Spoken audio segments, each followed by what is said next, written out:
17 million unemployed, but 27 million people underemployed. Now that is people who are no longer counted as unemployed, but who are looking for a job or have recently, but not recently enough to be counted as unemployed.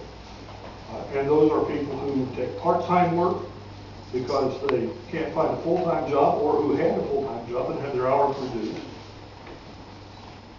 If somebody wants to complain to me about not being able to find workers, I just want to refer to their report and tell them, if you can't find somebody, it's because you're not looking in the right places.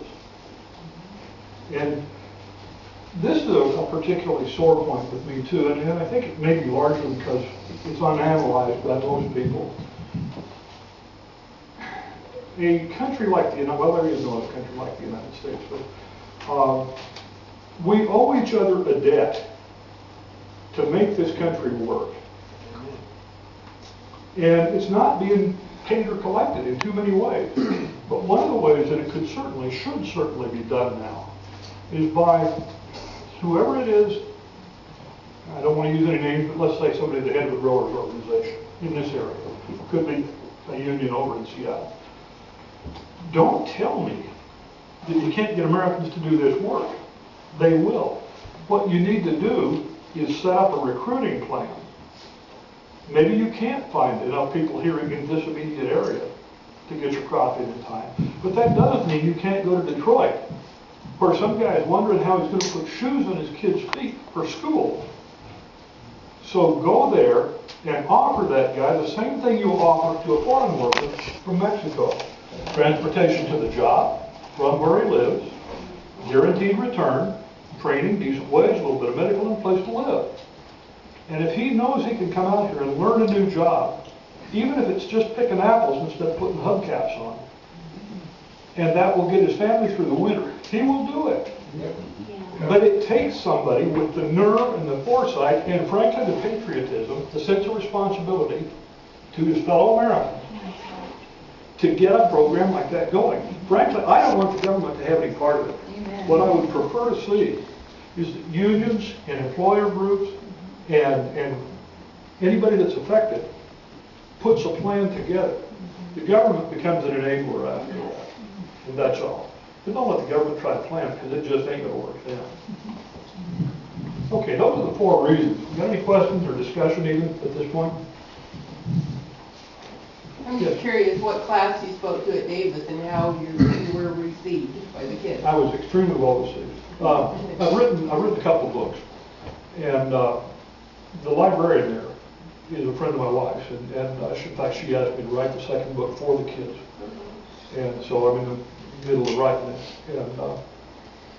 And Lynn likes my style well enough that she had got some of the teachers there and said, you really ought to listen to this guy. And so the classes came into the library, 110 at one time and 140. Anyway, extremely polite. One of the reasons that she wanted me to talk to them is that so many of them are aliens and even illegal aliens. And so I tell them, hey folks, I went off the clock 12 years ago. You know, I may still have my ideas and I may still do things like this, but don't be afraid to speak up in front of me, because I'm not going to snatch you up and I'm not going to report you. So we had some pretty had some pretty active but polite interchanges, and I actually think that a lot of kids went out of there understanding the reasons that things happen the way they do. One of the big issues that we know has to be addressed, and that I think I almost saw a light come on over some of them, is that this, let's see, at some point you have to make up your mind if you're going to be a creature of the law or a creature of sentiment. Now, that doesn't mean that the lines never blur. 2 times in my career I turned illegal aliens loose when I was working. Both times they could have killed me and didn't. And in one case, it very nearly saved my life. And so I said, man, be on your way. I hope you're in Chicago tonight having grandkids on your knee. But in any case, overall, we have to address what is good for the individual in the United States. Our government exists to provide us with a safe place to live and work and enjoy our life. And when it stops doing that, when it begins doing things that destroy that, or threaten it, then this is what we need to be doing. This group that I'm chairman of, or was chairman of, NAFCO, is dedicated to trying to educate the public. And our thought this year, we've been trying to educate politicians. And get the old diagram, yeah, I hear you, but frankly, I don't care. So what we are doing by way of a major thrust is to try to awaken groups like this to the need not to try to persuade the politicians, but frankly to scare the hell out of them. Because they will not respond to reason. You probably found in your chairs just a couple of editorials I wrote for our group. It's on our website. An introduction, and then the 4 elements of why immigration laws exist and how our leaders are portraying us, and then a synopsis. I recommend them, and even, yes, I wrote them, but I recommend them anyway. Because they contain the questions that need to be asked of our politicians. And the bottom line, the end of the story is, why are you doing this? Demand answers. And if they can't come up with good answers, it's time to show them the door, folks. They don't try to answer yet. No, They don't. They don't even return calls. They don't want to. Would they listen to us more if we quit the political party, quit the Democrat Party, quit the Republican Party, and say we're going to be independent? It's based on what you actually do. We're not going to be dependent on one party or another. We want results. Would that if we quit the parties? The U.S. is a two-party system. Traditionally, third parties don't work. Right. What you've got to do is work within your party and make it represent the things that you believe in. Right. And the only way to do that is with the pressure of the vote. Get enough people. I hate to say it, but everybody in this room, taken as a group, is not going to sway anybody. Our numbers are too small. However, what we need to do is make sure that each one of us commits to persuading half a dozen other people.